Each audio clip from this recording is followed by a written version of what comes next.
Muito bem, estamos aqui mais um dia dos nossos 21 dias, caminhando aí reta final já. E hoje, uma honra receber aqui meu amigo Ângelo Basso. Tudo bem, meu amigo? Beleza, brother? Tudo jóia, graças a Deus. Ângelo, se apresenta para a galera aí, para quem não te conhece, fala um pouquinho de você, do seu trabalho, o que você está fazendo, está aprontando aí por Montemor. Então, meu nome é Ângelo, eu sou natural do Rio Grande do Sul, converti no ano de 98 e no ano de 2006 eu vim aqui para essa cidade, a cidade de Montemor, que é no interior de São Paulo. O propósito que eu vim foi estudar. Eu vim estudar num seminário, num curso que tem aqui de ensino da Bíblia, que chama Curso de Preparação Profética. É uma escola da Bíblia, uma escola da palavra, liderada pelo irmão Harold Walker, que é filho do John Walker, que são irmãos que trabalham muitos anos no Brasil com esse pensamento sobre apostólico, profético, sobre a restauração da igreja e coisas relacionadas com isso. Então eu fiz o curso em 2006 e permaneci morando aqui na cidade, servindo nesse curso, porque fez muito bem para mim e por que não servir então os outros nisso, né? E o que aconteceu como consequência foi que surgiu um processo de plantação de uma comunidade na cidade. E essa plantação, então, hoje é o que nós chamamos do movimento Convergência. É uma igreja, em primeiro lugar, uma comunidade cristã, mas essa comunidade ela tem um ministério para o Brasil. Então, essa comunidade tem como centro das atividades dela a comunhão entre os irmãos, mas principalmente a comunhão com Deus. Então, a coisa vertical com Deus e horizontal com os irmãos. E, obviamente, como consequência, cumprir a grande comissão na cidade. Mas nós temos essa paixão, esse anseio por ver a presença de Deus habitando no meio do povo de Deus, habitando no meio das pessoas. E é para isso que a nossa igreja existe e é para isso que o nosso ministério como um todo existe. Nós existimos para promover esse pensamento na igreja brasileira. O pensamento de que a habitação da presença de Deus é a realidade mais importante da vida. É a presença de Deus, é o sentido da vida e o anseio mais profundo do coração humano. Então é para isso que a gente existe e é isso que eu faço aqui. Que legal, que legal. E conta pra gente, né? Eu deveria ter feito isso com todo mundo, mas eu esqueço, e agora que eu lembrei, eu vou falar para você. Conta para mim como é que foi você descobrir o seu propósito, como que foi esse processo, né? Tipo assim, essa decisão de você estar aí tem relação com isso, obviamente. Então, como é que foi esse processo? Bom, eu tive uma jornada os primeiros anos, assim, os primeiros. Eu converti em 98, então os primeiros aí 6, 7 anos depois da minha conversão, eu já tinha, eu ouvi falar sobre ter um destino e um propósito, uma identidade em Deus, mas eu não tinha muita clareza sobre o que isso significava na minha vida, né? E eu fiquei por anos tendo crises pessoais, crises não só de destino, de vida, assim, de estilo de vida, mas crises de vida de pecado, de altos e baixos na comunhão com Jesus e tudo mais. Tive muitos altos e baixos, e então em 2005 eu resolvi romper com isso, com tudo aquilo que fazia com que eu não fosse 100% para Deus. Eu fiz isso pensando numa base muito ministerial. Pensei assim, eu quero ser integral na obra do ministério. Essa era a linguagem que eu tinha para expressar o que estava no meu coração. Eu não acho necessariamente que era ser integral no ministério que eu precisava. O que eu precisava era ser integral para Deus. Mas, na minha ignorância, na minha linguagem, era isso que eu entendia para poder expressar. Então, no ano de 2005, eu fui para o Paraná, eu saí da minha cidade no Rio Grande do Sul e fui para o Paraná. E eu fui lá morar na Jocum, fiz a ETED na Jocum, né? E eu não sei se foi algum ensino deles na ETED, ou se foi algum resquício de um curso que eu fiz da Universidade da Família, ou Veredas Antigas, mas de alguma forma eu sabia que tinha essa palavra, identidade e destino. E eu fiquei um ano, literalmente, orando, perguntando exatamente isso para Deus. Deus, qual minha identidade em Ti? Qual o meu destino em Ti? Um ano orando. E junto com isso eu fiz um jejum de 40 dias no meio do ano, perguntando isso. Senhor, quem eu sou e para o que você me chamou para viver? Qual a minha identidade, qual a minha missão, o meu destino? E eu tive uma série de experiências proféticas, experiências místicas. E essas experiências, elas têm muito a ver com a leitura da Bíblia. Então, enquanto eu lia alguns livros da Bíblia, como Malaquias, Zacarias, Ageu, eu comecei a perceber algo que, na minha conversão e anos depois da minha conversão, eu tinha sentido, mas eu não tinha muita clareza do que era. E, basicamente, era a casa de Deus. Hoje eu sei que é isso, né? Eu lia nessas passagens e eu via que Deus tinha um interesse muito forte nesse negócio de quero habitar no meio das pessoas, eu quero ter uma casa, eu quero morar. E eu ouvi o Espírito Santo dizendo, falando ao meu espírito, eu te chamei para construir a minha casa. Uau. Eu ouvi duas coisas. Eu ouvi uma sobre minha identidade e outra sobre meu destino. Sobre minha identidade foi o seguinte, eu estava lendo Jeremias, e eu li aquela frase: eles serão meu povo, eu serei o seu Deus. E quando eu li isso, o Espírito Santo falou: quer saber sua identidade? Sua identidade é: você é meu. E aí acrescentou: na medida que o ângelo pertencer a Deus, Deus vai pertencer ao ângelo. Forte. Essa é a minha identidade. Eu vivo, eu sou alguém que nasceu não para ser pastor, não para ser pregador, para ser dele. Eu nasci para pertencer a ele.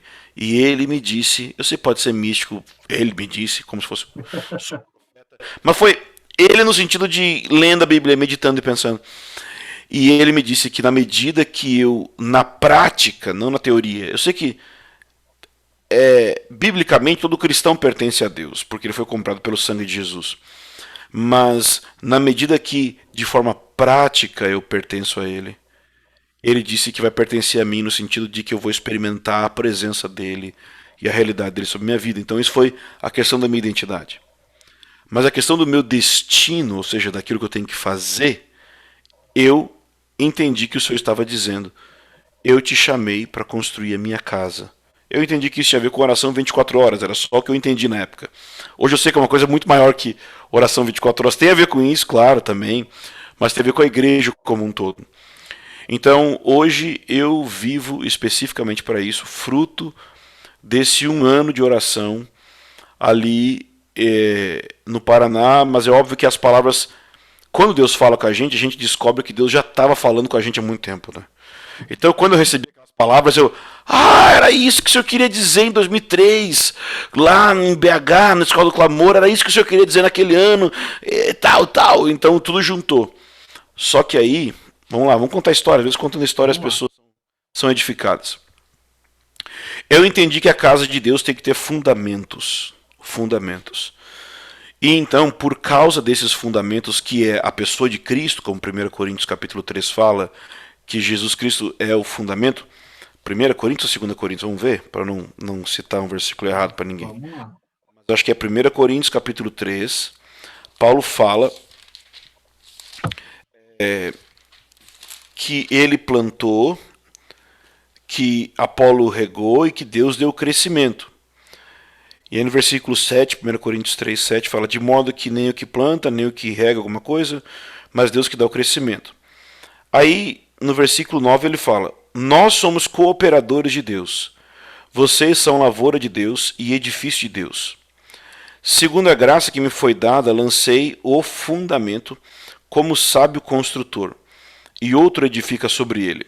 Porém, cada um veja como edifica, porque ninguém pode lançar outro fundamento além do que já foi posto, o qual é Jesus Cristo.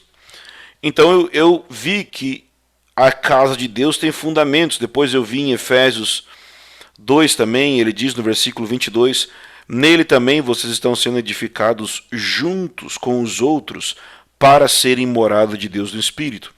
Então eu entendi que existia algo aqui ligado com o ministério apostólico, ligado com fundamentos, e que eu precisava conhecer isso se eu quisesse construir ou edificar a casa de Deus. E eu pensei assim, e eu acho que isso deve servir para qualquer pessoa em qualquer área. Eu pensei assim, quem são os melhores nisso? Quem são os melhores nesse negócio que tem no mundo? Onde meu dinheiro leva? Eu vou atrás desses caras. E eu achei eles. E eles estavam nessa cidade aqui. E eu não estou falando isso para fazer propaganda porque não tem a ver com o meu ministério, porque eles nem estão mais morando aqui, moram aqui na região, em Jundiaí, em Americana, que é a família Walker. Dentro da minha compreensão, dentro da minha realidade, dentro da minha jornada, eu olhei e pensei, esses são os caras mais sérios que eu conheço no Brasil sobre isso. E eu fiquei aqui não foi porque uma grande revelação que eu tive de ficar aqui. Não, eu decidi que eu não ia largar o pé desses caras, que nem Eliseu falou, enquanto você não me abençoar, eu vou te servir, eu vou lavar louça para você, eu vou cuidar das coisas, mas eu vou ter o que você tem. Eu vou ser, e vou te falar, eu fui criado só com mãe e tal, sem pai, então eu não tinha uma formação de hombridade forte na minha vida. Eu era muito mimado. Minha mãe não me mimou, mas como só eu tinha um aspecto mais feminino no tratamento da minha vida, meus aspectos masculinos eram meio selvagem, era meio destrambelhado. E o Haroldo, que foi e é meu pai espiritual, meu mentor, ele foi o cara que enfiou o dedo na minha cara e falou, não, você não vai fazer isso, não vai fazer isso, não vai fazer isso. E foi aí que eu comecei de verdade a me tornar alguém que poderia carregar o manto deles. Eu não acho que ainda sou digno disso. Eu ainda estou aprendendo, eu ainda estou querendo me tornar alguém que é digno de carregar o manto deles. Mas eu olhei e pensei, esses são os melhores. E eu vou me mudar para essa cidade. Que as pessoas falam assim, qual será que é a vontade de Deus para me mudar de uma cidade? A vontade de Deus é a seguinte, você tem que ser um farejador de destino, um farejador de chamado. Então assim, se aquilo que Deus me chamou, os melhores estão no Alasca, eu vou me mudar para o Alasca, eu vou virar esquimó e vou ficar lá para sempre, entende? As pessoas ficam assim, eu não sei para onde é que eu vou. Vai para onde seu destino está. E destino tem muito a ver com família. Tem uma frase do Chris Vallotton, do Bethel, que ele fala, find your people, find your destiny. Ou seja, se eu encontro meu povo, eu encontro meu destino. E bom, então eu fiquei aqui morando com eles e isso se tornou um molde de muita coisa que eu fiz na vida. Porque eu encontrei alguém que realmente vivia aquilo que eu queria. Então eu acho que para quem quer começar o ano de 2021 de maneira com propósito real, com propósito fixo, com propósito saudável, algo que a pessoa precisa saber é quem são as pessoas que têm isso que eu tenho, ou pelo menos parecido, que querem aquilo que eu quero, e não importa quantos milhares de dólares precisar, não importa o que vai ter que sacrificar, sacrifique o que tiver que sacrificar, óbvio, não sacrifique valores, não sacrifique moralidade, mas eu digo em termos de perder, porque Jesus perdeu tudo em prol do alvo do Pai. Então, vale a pena perder tudo, perder qualquer coisa, se for para alcançar aquilo que Deus me colocou para alcançar. Então vale muito a pena isso, tipo extraordinário, e minha vida é a vida mais feliz hoje, eu sou a pessoa mais feliz do mundo. Eu não tenho nenhuma reclamação da minha vida, porque eu tenho isso. Mas agora, olha só, eu vim para cá e eu me envolvi então nesse lance dos fundamentos. Virei um legítimo pedreiro da teologia. Eu comecei a me envolver com isso e tal. E por causa disso eu fiquei conhecido no Brasil como alguém que prega a Bíblia, que conhece a Bíblia, ou qualquer coisa parecida com isso. E eu, sem perceber, desviei do meu propósito. Por quê? Isso por um período de alguns anos. Mas eu sei que era propósito de Deus Deus acho que permitiu que eu ficasse meio cego, senão eu ia ficar louco. Mas o fato é que eu fiquei por anos, sinceramente, até esse ano, somente focado no fundamento, na palavra. E uma série de experiências eu tive esse ano. Essas experiências incluem consultas à minha terapeuta, conversas com a minha terapeuta, conversas com amigos mais experientes que eu no ministério, e palavras que eu fui recebendo, e culminou numa conversa que eu tive com o Douglas. Por quê? Eu fui aí um dia, aí em Bragança, e eu olhei assim, eu estava no culto, né? E eu vi o Douglas lá em cima e eu tive uma visão. E essa visão que eu tive com ele me fez conversar com ele sobre liderança. Então, eu fiz um dia uma videochamada com ele e falei, cara, eu queria aprender. A minha pergunta era basicamente assim, eu queria uma consultoria sobre o ministério. Eu olho o Jesuscope, eu olho o trabalho que todos vocês sempre fizeram, e eu acho maravilhoso. Então, eu vejo como um exemplo para mim, eu quero aprender. Só que aí o Douglas, sabiamente, ao invés de começar a falar comigo sobre números, sobre crescimento, sobre estratégia, qualquer coisa assim, ele perguntou para mim sobre aquele princípio que o Simon Sinek trabalha, o Starting with Why, eu começo com o porquê. E ele perguntou, qual que é o teu porquê? E ele me explicou toda aquela questão sobre a diferença de Samsung e Apple e tal, aquela história toda. Circle, e eu achei aquilo demais, achei demais. Só que quando eu fui falar para ele o porquê, aquelas palavras de 2005 começaram a cair de novo do meu espírito, assim. Por quê? Porque parece que por anos eu tive que ficar tão focado no fundamento que eu esqueci a casa como um todo. E não só isso. Eu senti que não por causa de pecado, mas de um jeito assim que Deus ele é tão grande que a gente consegue estar perto dele e esquecer dele. Então, eu sinto que eu esqueci a casa e eu esqueci até o habitante principal da casa. Eu fiquei tão preocupado com os trabalhadores da casa de Deus, com os fundamentos da casa de Deus, com tudo, que eu esqueci da casa e eu esqueci do Deus que tinha que morar na casa. Eu não estou dizendo que eu esqueci no sentido que eu não orava, que eu não buscava Deus, que eu não tinha comunhão, mas é que eu tinha perdido o frescor, esse choro, essa emoção de uau, eu vivo para Ele, eu estou fazendo uma casa para Ele. E então, quando eu compartilhei com a minha equipe que a partir de agora o nosso porquê, a nossa declaração de missão, a nossa declaração de visão, ela seria focada na presença de Deus e na construção de um lugar para a sua presença. E não só nos fundamentos, não só... Foi uma revolução aqui. Por quê? Porque aquilo que era o meu propósito pessoal, do meu coração, já era o deles, mas a gente nunca tinha verbalizado claramente isso. E quando eu verbalizei, foi tipo eletricidade dentro deles, assim. Todo mundo entrou, todo mundo quis.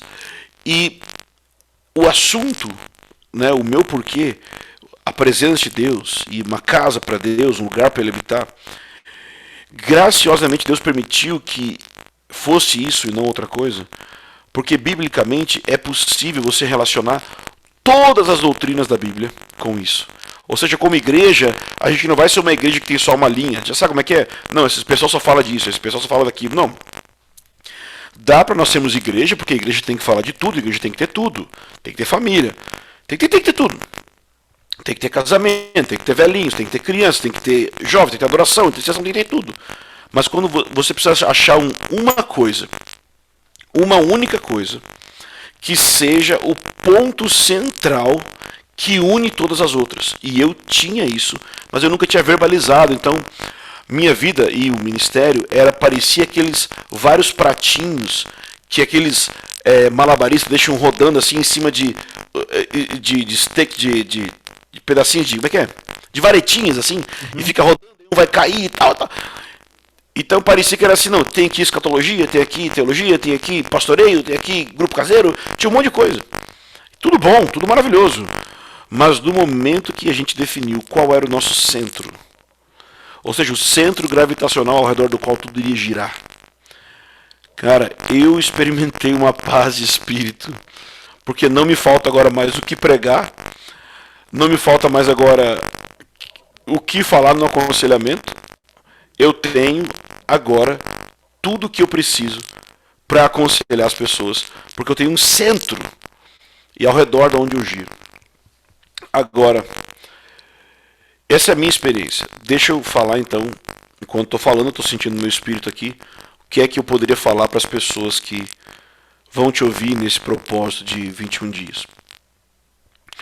Eu creio que assim como o Senhor me mexeu comigo em 2005 para que eu buscasse minha identidade e meu destino, eu acredito que isso seria uma chave para iniciar bem o ano. É entender qual é a minha identidade e qual é o meu destino. Mas a pergunta que fica é, como fazer isso? Bom, sobre esse elemento da identidade, eu acho que a melhor maneira de pensar sobre isso é a partir... Sim, é a forma que Deus usou para falar comigo. É em Mateus capítulo 16. Então, em Mateus 16, a partir do versículo 13, diz assim: Indo Jesus para a região de Cesareia de Filipe, perguntou aos seus discípulos: Quem os outros dizem que é o Filho do Homem? E eles responderam: Uns dizem que é João Batista, outros que é Elias, e outros que é Jeremias ou alguns dos profetas. Ao que Jesus perguntou: E vocês, quem dizem que eu sou? Respondendo Simão Pedro, disse: O Senhor é o Cristo, o Filho do Deus vivo. Então Jesus afirmou: Bem-aventurado é você, Simão Barjonas, porque não foi carne e sangue que te revelaram isso, mas meu Pai que está no céu. Também te digo que você é Pedro, e sobre esta pedra edificarei a minha igreja, e as portas do inferno não prevalecerão contra ela. Então, de maneira bem simplória, sem fazer uma exegese, um exame apurado do texto, o que eu vejo aqui é que Pedro teve uma revelação de quem era Jesus. Tu és o Cristo, o Filho do Deus vivo. E porque Pedro entendeu quem era Jesus, Jesus revelou para Pedro quem ele era. Tu és Pedro. Então, eu creio que a chave para a autodescoberta é a outrodescoberta. A chave para eu descobrir quem eu sou não começa em mim, começa fora de mim. Eu preciso descobrir quem Deus é. Eu preciso me dedicar a isso. Por quê? Porque é na medida que eu descubro quem Ele é, que eu descubro quem eu sou. Tanto que o nome essencial de Deus é Eu Sou.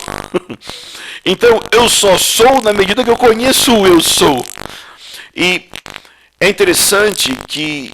Como que isso acontece? Bom, isso acontece na medida que eu descubro quem Ele é. Então, por exemplo, eu descubro que eu sou uma ovelha de Jesus na medida que eu descubro que Jesus é um pastor. Eu descubro que eu sou filho de Deus somente na medida que eu descubro que Deus é um pai. Então, as nuances e dimensões da personalidade e caráter de Deus, eles proporcionam essa catapulta de revelação de quem eu sou. Então, eu não tenho que começar com quem eu sou, porque se eu começar com quem eu sou, para descobrir quem eu sou diretamente, o que eu vou descobrir é que eu sou um pecador. O que eu vou descobrir é que eu sou um miserável. O que eu vou descobrir é que eu não presto, que não tem jeito para mim. Por quê? Porque isso é quem eu sou sem Jesus. Isso é quem eu sou na carne. Mas em Cristo, a Bíblia diz que aquele que está em Cristo é nova criatura. Então, as coisas velhas passaram, tudo se fez novo. Então, eu estou em Cristo. Se eu estou em Cristo, existe uma realidade nova a respeito de mim. Mas essa realidade, ela corresponde à nova natureza. E a nova natureza não é uma natureza egocêntrica. Não é uma natureza voltada para si mesma, é uma natureza voltada para fora. Não só para os outros seres humanos, mas para Deus. Então, é na medida que eu me empenho em descobrir quem Deus é que eu vou descobrir quem eu sou. Uau. E ele fala para Pedro: sobre esta pedra edificarei minha igreja. Então é interessante que a igreja é a grande missão, trabalho de Jesus, né? Então a gente quer descobrir qual o nosso propósito. O propósito de Jesus é edificar uma igreja. Só que como é que ele edifica a igreja? Porque se você olhar esse texto aqui é uma discussão tremenda. A pedra é Pedro ou a pedra é Jesus? Minha opinião, os dois. Por quê? A Igreja Católica vai dizer que a pedra é Pedro, né? O peito do pé do Pedro é preto. Então a pedra é preta. A pedra é Pedro. Meu amigo, Ou seja, deu uma chiadinha no microfone aí uns minutinhos atrás. e ainda tá dando? Tá, dá um chiado na hora que você fala. Vamos tirar ele? Pode ser? Tenta aí. Vou testar aqui, tá aqui. Fala aí. Como é que tá? Tá bom, vamos lá. Então tá. Então tem essa discussão se Pedro ou Jesus é a pedra. A Igreja Católica vai dizer que é Pedro. A Igreja Protestante vai dizer que é Jesus. E eu creio que são os dois. Mas calma lá para não parecer heresia, né? Por que eu penso que são os dois? Bom, a Igreja Católica vai dizer que é Pedro no sentido de relacionar isso com a sucessão apostólica e, por meio disso, conferir a autoridade ao Papa. Bom, nesse sentido eu não concordo. A Igreja Protestante vai dizer que é Jesus, porque é em cima da revelação de quem é Jesus que a Igreja é edificada. Concordo. Mas tem um ponto que parece que a Igreja Evangélica não entendeu. É que a revelação foi dada a Pedro. Ela não é a revelação não é um espírito que anda por aí, revelação, tá? Olha, chegou a revelação. Não. A revelação ela vem sobre homens. Ela vem sobre pessoas. Ela não é um negócio desencarnado. O que eu quero dizer com isso? É que Pedro teve uma revelação de quem Jesus é. Quando ele teve essa revelação, Jesus revelou quem ele era. E Jesus disse que em cima desse processo todo de revelação é que ele iria edificar algo. Então, a edificação vem sobre a revelação. Mas a revelação não é desencarnada, ela acontece no dia a dia. Ela acontece na prática. Ela não é um negócio assim, não, assim, sabe, super místico, super celestial. A igreja é edificada sobre o fundamento dos apóstolos e profetas. E o fundamento dos apóstolos e profetas não é um manual. Eles são os fundamentos nesse sentido. É óbvio que o apóstolo e o profeta estabelecem um fundamento claro. Mas o fundamento não é uma palestra que o apóstolo dá para a igreja e a igreja é edificada sobre as palestras do apóstolo sobre a pessoa de Jesus. Não é isso. A igreja é edificada sobre a vida dos apóstolos. E por isso que os apóstolos precisam ser tão humildes. Por quê? Porque a Bíblia vai dizer que se eles são... A Bíblia vai dizer, não, a conclusão que eu chego lendo a Bíblia é que eles são fundamentos, então eles estão debaixo da terra, então eles são os que menos aparecem. Essa é a grande questão de um apóstolo, de um profeta. É em cima deles que a coisa é construída. Então eu acho que para quem está ouvindo você nesses dias, ouvindo a gente agora, elas precisam entender que Deus não vai fazer nada na vida delas, nada de significativo, baseado num livro que ela leu, baseado nesse curso, ou em qualquer outra coisa. Vai ser baseado no que ela viveu. Se ela pegar o que ela está ouvindo aqui e ela tomar uma decisão de entrar em comunhão com Deus para conhecer quem Ele é e permitir que Ele mostre para essa pessoa quem ela é. E então, dessa interação, dessa comunhão, desse relacionamento, ela descobrir o que Deus quer, e aí Deus vai começar a edificar, mas Deus vai começar a edificar a partir dela. Deus não vai edificar em cima de simples princípios. Deus edifica em cima de pessoas. Inclusive, tinha um rapaz, eu vou encurtar o testemunho para não dar a entender que não dizer quem é. Mas tinha um rapaz que queria muito ministério. Muito, muito, muito. E aí ele não conseguia muito se envolver com as pessoas numa igreja aí. Porque ele queria muito, era um ministério, não quer ficar perdendo tempo com conversinha com as pessoas, relacionamento, tudo é relacionamento. Mas a questão é que o que é o ministério? senão ministrar pessoas. Ou seja, o cara tinha um alvo lá no futuro, que já podia ser tocado agora no presente, e ele estava tão focado no ideal futurista, que ele não conseguia ver que agora, na frente dele, tinha um ambiente, no mínimo, para ele ser treinado e aprender como ministrar melhor no futuro. Então, tem gente que, às vezes, está esperando chegar algo lá na frente e não faz nada com o que tem na frente dela, porque ela é muito idealista, ela é muito sonhadora, ela muito sabe, nossa, quando chegar aquele dia, não, para. Faz com o que você tem agora. O que você tem na mão? Sabe? Você tem na mão o quê? Eu lembro, uma vez, eu estava em Recife, e não sei se vocês conhecem o Guilherme Franco, ele é o líder da Igreja Ponte em Recife. Uma igreja muito legal. E eu estava ouvindo o pai dele pregando. E o pai dele falou de algo, ele fez uma comparação do cajado de Moisés. Lembra que Deus perguntou para Moisés, o que você tem na mão, Moisés? Eu tenho um cajado. E ele fez uma comparação dessa realidade do cajado de Moisés.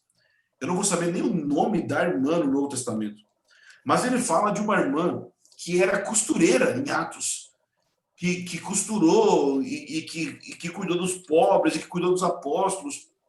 E o que ele conclui é: Moisés tinha um cajado, mas essa irmã tinha uma agulha de costurar. Era o que ela tinha na mão.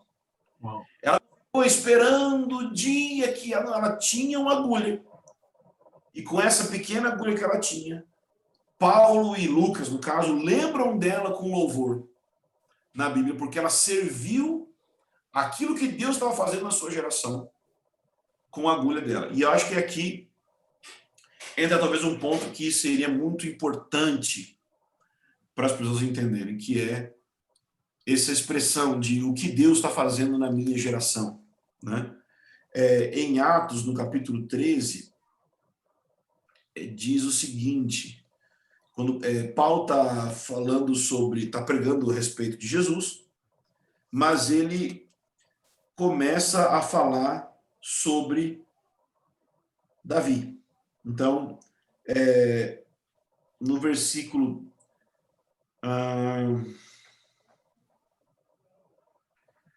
36, Atos 13, 36, ele diz assim: porque Davi, no seu tempo, servindo conforme o plano de Deus, morreu e foi sepultado ao lado dos seus pais. Então tem muitas versões sobre esse versículo. NVI de um jeito, NA de outras, que é NA.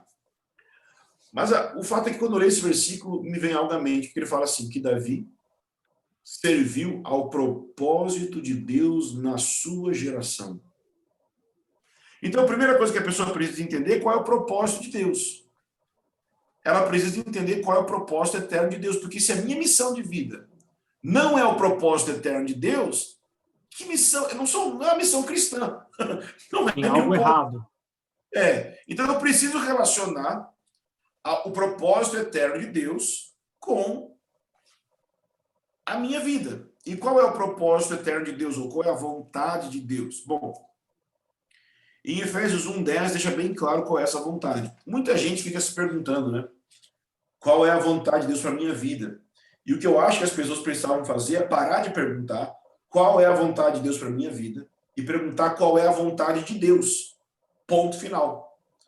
Por quê? Porque a vontade de Deus, ou como John Piper fala, a vontade de Deus para Deus, a vontade de Deus para Deus precisa moldar a compreensão que eu possa ter de algum aspecto ou espectro da vontade de Deus particular para a minha vida.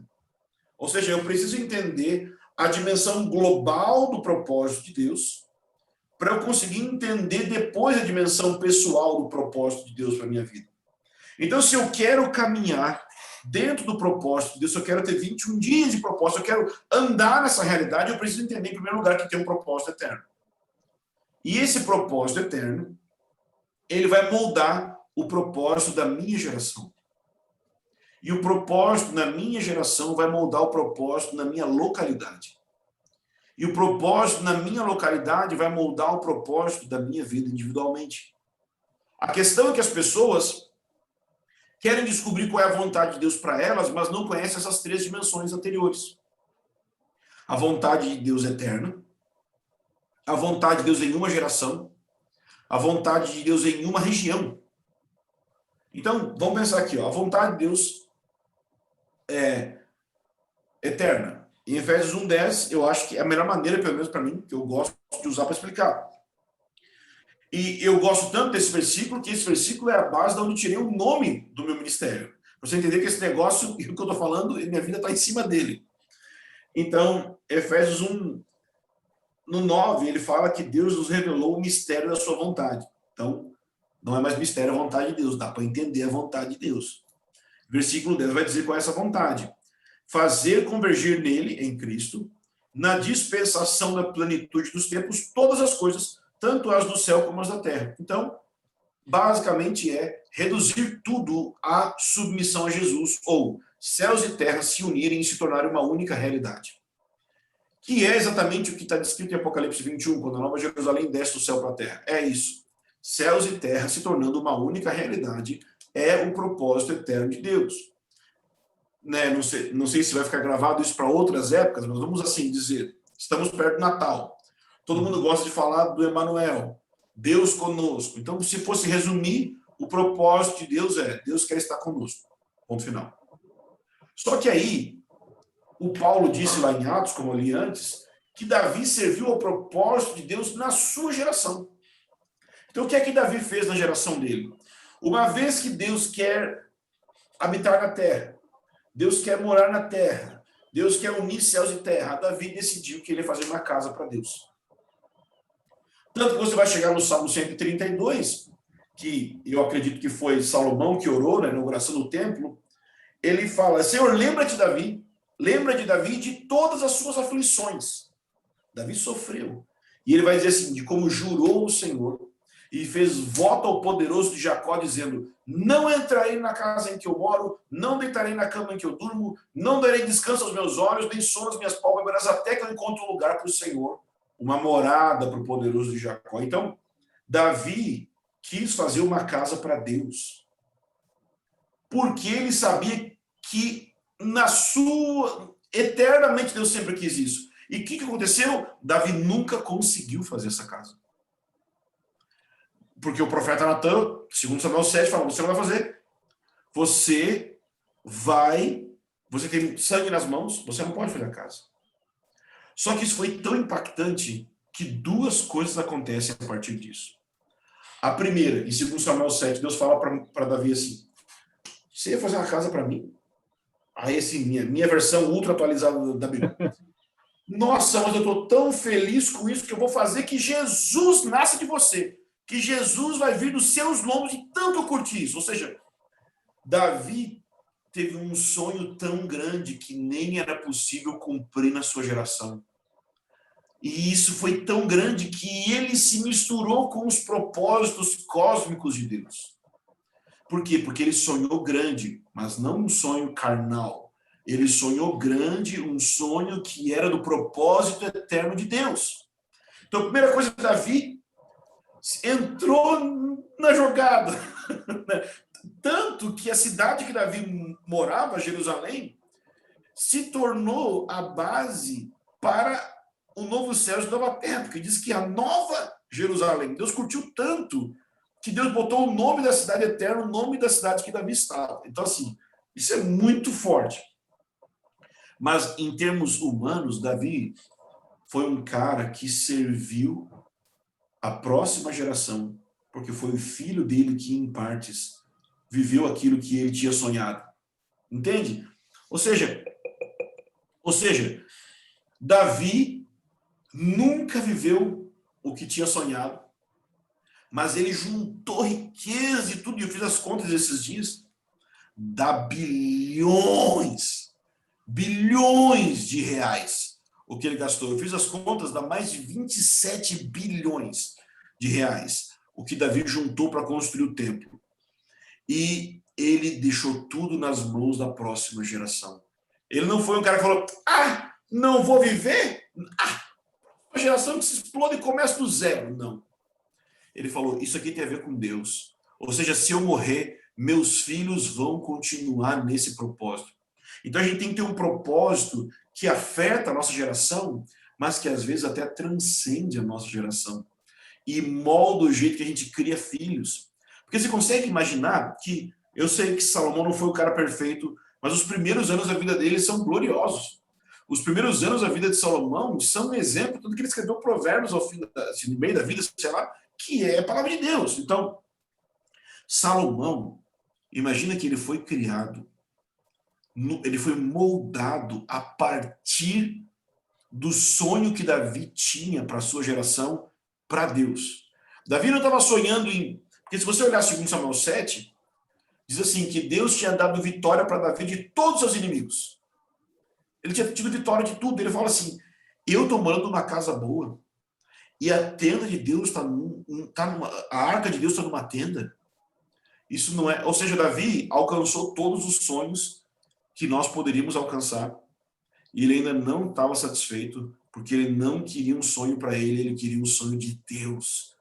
O sonho para a geração dele. E eu acredito que se nós temos um sonho que não se limita a uma coisinha material, a um emprego, a um dinheiro, ou qualquer coisa assim, mas a gente tem um sonho de ter algo para Deus, algo grande que tem a ver com Deus, coisas pequenas vão se moldando. Na verdade, eu creio até o contrário, sabe? Eu creio que até o contrário disso é verdadeiro, que se nós vivemos o sonho de Deus, se nós queremos ver o que Deus quer, o propósito de Deus, nós vamos prosperar. Eu não creio em teologia da prosperidade, como falam por aí, mas eu creio em Ageu. E em Ageu diz assim, que porque a casa de Deus estava em ruínas, e as pessoas viviam cada um para sua própria casa, ou seja, porque as coisas relacionadas ao propósito de Deus estavam abandonadas, e cada um vivia o seu próprio propósito individual, Deus estava fazendo com que as pessoas recebessem um salário como se recebesse e colocasse num saco furado. Não conseguia reter. Então eles não conseguiam economizar porque eles não estavam vivendo para o propósito de Deus. Eles estavam vivendo para os seus próprios propósitos individuais. E que propósito era esse? Sua própria casa. E no contexto não tinha problema. Por quê? Porque eles tinham acabado de voltar de Babilônia para aquela região. Tinha acabado há uns 15, 20 anos. Eles tinham que construir uma casa para se proteger dos problemas que eles poderiam enfrentar. Mas Deus diz, olha, se vocês se preocuparem primeiro com a minha casa, eu vou me preocupar com a casa de vocês. Que foi essa palavra que Deus me deu. Se você se preocupar com as minhas coisas, eu vou cuidar das suas. E eu nem precisava ter ouvido isso de Deus, eu lesse mais a Bíblia, mas eu, né, na época eu não lia tanto. A Bíblia diz, se nós buscarmos o reino do céu e sua justiça, em primeiro lugar, todas as demais coisas serão acrescentadas. A questão é que a gente não está nessa busca. Assim, muita gente não está nessa busca. Mas a gente moldar a nossa busca a isso. Eu quero o reino, eu quero o que Deus quer, e eu vou moldar minha vida a isso. Uau! Então, assim, Deus tem um propósito eterno. Mas Davi descobriu dentro desse propósito eterno o que ele podia fazer na sua geração. Então, o que será que Deus está fazendo hoje? As pessoas precisam descobrir. Eu entendo que o que Deus está fazendo hoje é muito... Eu estou falando isso de Davi porque eu estou usando como arquétipo daquilo que eu entendo que Deus está fazendo agora. Eu creio que Deus está trabalhando em prol de edificar igrejas locais que aprendem, que sabem receber e conter ou administrar, por assim dizer, a presença manifesta de Deus. É isso que eu sinto que Deus está fazendo. E qual é o propósito da minha vida individualmente? Eu preciso descobrir em qual cidade eu vou viver isso. Ou seja, eu creio que isso de ter a presença de Deus entre nós é o propósito de Deus para a família de Isoscope, é o propósito de Deus para a família dos que creem, é o propósito de Deus lá para a comunidade de extrema devoção, é o propósito lá para a comunidade do rei, é o propósito para todos meus amigos. Eu creio que esse que é a palavra de Deus para esse tempo é isso. Deus quer levantar igrejas locais, não é só ministérios que andam por aí, igrejas locais que são um testemunho corporativo do recebimento e da contenção da presença de Deus entre eles. Porque conforme se levantarem comunidades assim, elas vão se tornar exemplos para outras. Qual é o propósito de Deus na minha vida? É estar em um desses contextos, servindo para que o todo aconteça, servindo para que a minha vida... Entende? Não é eu ter um ministério pessoal. Não é eu ter... Não. Eu posso ter dons que vão servir a isso. E isso inclui mesmo coisas que não são igreja, por assim dizer. Então, deixa eu dar um exemplo bem prático. Eu sempre preguei sobre viver para a glória de Deus, que a gente tem que expressar o nosso trabalho onde a gente estiver, que a gente ama Deus e tal. Mas é aquela coisa, eu sou pastor, né? Eu não tenho uma empresa. Eu tenho empresa, mas minha empresa não é na rua, assim. Eu tenho estoque e tal, não tenho que... Não lido com o público.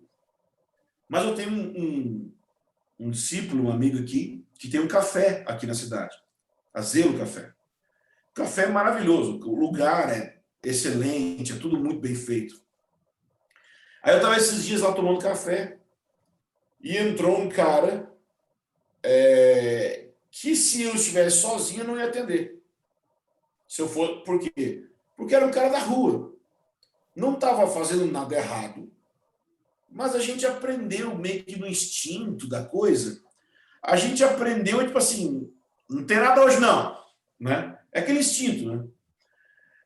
O cara entrou e falou assim, entrou num café chique, um café legal, um café legal. Ele falou assim, tem um pão? E o Natan só virou pro Tom, o outro cara que trabalha com ele, e falou, eu ou você faz? Aí, não, tá, eu faço. Não sei o que faz, mas eles tinham algum acordo interno que eu não sabia. Pediu pro cara sentar, o cara sentou lá dentro com a gente, O cara fez o melhor sanduíche da loja. Um pão que eles fazem artesanal, com o melhor queijo, com os melhores, e deu pro cara. E eu vi o fruto de pregando por anos sobre servir a Jesus com o coração. Eu vi um irmão fazer um negócio que eu acho que nem eu ia fazer. Que a gente é medroso, a gente fica cheio de coisa. O cara pegou a empresa dele e ele entendeu o que eu falei, que é servir as pessoas como se fosse Jesus. E ele não estava se mostrando para mim. Ele não estava porque eu estava lá, ele estava fazendo isso. Não, de jeito nenhum. E enquanto ele sentou, os outros meninos estavam tomando café, que tem um abrigo para receber as pessoas em situação de risco, estavam lá no café, já começaram a conversar com o cara, para receber o cara, para sair da rua. Então, assim, não tem a ver. Então, eles estão vivendo isso. E não era um culto, não era escrevendo um livro crente, mas eles se mudaram para Montemor porque decidiram que eles queriam construir um lugar para a presença de Deus. E como consequência eles pensaram, como nós podemos expressar amor por Jesus? Fizeram um café. E nesse café as pessoas são bem atendidas, como se fosse Jesus sendo atendido. Eu olhei aquilo, parece assim, tipo que um sonho meu tinha se realizado. É isso. Trabalhando para a glória de Deus, sem avareza, sem, sabe, mas fazendo para a glória de Deus. Então, foi assim, e minha esposa estava junto, foi aqueles dias assim que você fica, Deus, obrigado, porque às vezes parece que Deus esconde da gente algumas coisas para a gente não ficar orgulhoso, né? Mas ele mostra para a gente não ficar depressivo também, né? Então... Dá uma equilibrada. Que maravilha, Deus! Que massa, sensacional. Eu acredito muito nisso, nessa parte de empreendedorismo para a glória de Deus. E não só, eu falo que o empreendedorismo não é só montar uma empresa, mas você empreende onde você está. Empreender é construir algo. Você pode ser um vereador e está construindo algo para Jesus. Você pode ser um funcionário público e está construindo algo. É ser um intraempreendedor ali e tal. E quando você conta uma história dessa, meu coração se alegra porque é isso, né? É isso que nós precisamos viver de fato.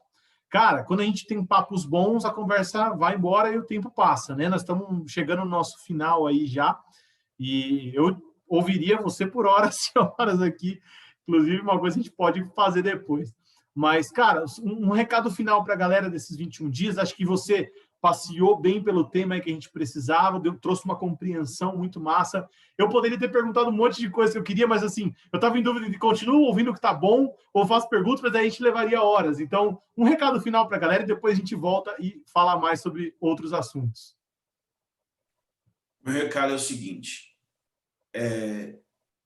pior do que errar é não tentar. Então, existem erros que acontecem porque a gente fez algo. E existem erros porque a gente se acovardou de fazer. Meu conselho para esse novo ano é que ninguém se acovarde diante das circunstâncias. Faça o que tiver que fazer. E eu garanto que ainda que seja uma burrada, porque, já que eu estou falando de Davi, o adultério de Davi se tornou depois um casamento de onde veio as maiores bênçãos, que foi o nascimento de Salomão. Deus pode redimir as maiores burradas que a gente comete na vida. Deus não gosta do pecado. Deus não admite o pecado. Mas não fazer nada também é pecado. Então, diante das circunstâncias, faça alguma coisa. É uma outra forma de dizer que é mais fácil você virar o volante de um carro quando ele está em movimento do que quando ele está parado. É mais fácil você encontrar a direção de Deus se movimentando meio que ainda que confuso do que parado, esperando o que eu tenho que fazer. Tome decisões e com humildade, esperando em Deus, e só não coloque o nome de Deus em jogada, tipo, Deus me falou. Não, seja humilde. Eu quis, eu senti, tome decisões objetivas, tome decisões. E se derem errado, não fique depressivo. Por quê? Porque é o movimento que vai trazer gradualmente o alinhamento para entender para onde é que a gente tem que ir. É aqui, é aqui, é aqui. Ou, no popular, é conforme o caminhão anda, que as melancias encontram lugar. Então, anda, gente, toma decisão, faz. É isso aí. Poxa, demais, demais. Acredito muito nisso, acho que contribuiu demais. Estamos encerrando esse ciclo praticamente nos últimos dias dos 21 aí, mas acho que é um grande encerramento, porque eu acho que alinhou tudo que a gente está falando, e até muito do que a gente pensa e fala e tal, meio que deu uma base bíblica. Não que não tivesse, era algo que a gente já se movia nisso, mas embasou bem legal o que a gente está pensando e quer construir. Vai ajudar muita gente. Todo mundo que assistir vai gostar demais e vai, como você citou aqui, né? Se quiser praticar, né? Se quiser pôr esse caminhão para andar, vai ter como fazer isso para a glória de Deus, né? Meu amigo, muito obrigado, muito obrigado. Deus abençoe você, sua família, amo vocês demais, contribuiu demais, e eu sei que a agenda é corrida, mas nós vamos ter que marcar outros papos aí, porque essa conversa rendia horas e horas, né? Então nós vamos ter que dar um jeito na agenda aí para a gente conversar mais. No café, chimarrão, vai tranquilo. Aí, ó, beleza. Então na próxima vez eu vou chegar com a cuia, aí a gente estende a conversa. Vai longe. Um abraço, Deus abençoe, valeu. Falou, velho.